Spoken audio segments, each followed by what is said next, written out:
Welcome back to NGN. I'm Julian. I'm here with Torstein, who's in all the way from Norway to tell us about his game, Through the Woods. So Torstein, what is this game? Through the Woods is a survival horror game about a mother whose son has been kidnapped. And the guy who's kidnapped him is a character from a Norwegian folktale. And you have to save him. Your developer's from Norway, Yep. So you set it in the Norwegian woods, this horror game. I thought, isn't it good Norwegian wood? I thought it's not scary. Well, I mean, Norwegian woods are definitely scary, especially at night. Right, you would know, you grew up with it, right? Yeah. A lot of the game is sort of based on experiences from our childhoods, the team.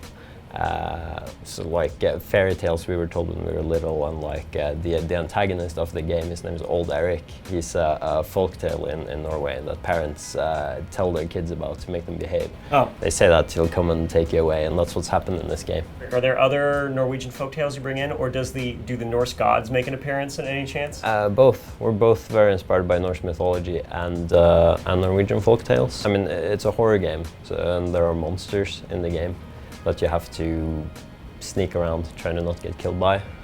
All of those monsters are from Norwegian folktales. So there are Norse gods there, and you won't meet most of them, but they've sort of shaped this place that you're in. In terms of the actual gameplay, how do you create this kind of psychological horror environment? What are the keys to frightening a player? Well, in at least the way we're doing it in Through the Woods is we're trying to leave a lot up to the player's imagination.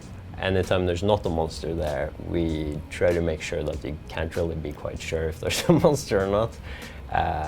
Play some sounds, make it sound like, oh, maybe that monster's coming back now, maybe not. Most of the time, actually, there aren't any monsters there.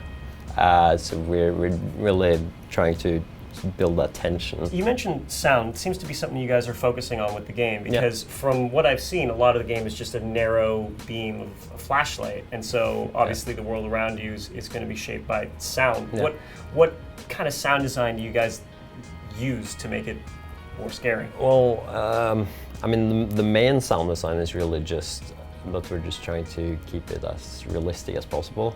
Our audio guy, he goes into different forests around the city we live in and just records stuff. I think it's very lovely. You can sort of almost just turn the game on and close your eyes and put headphones on, and it's almost like you're in the woods. So this was a crowdfunded game too, right? Yes, at least partially. Partially. Yeah. So, there's a lot of expectations on that once the community's involved. So. What are some things that you'd like to tell your backers? Thank you. Thank you so much. Oh, that was warranted. And also, when is it slated for release? Currently October. Right around Halloween. Do Yes. you guys do Halloween?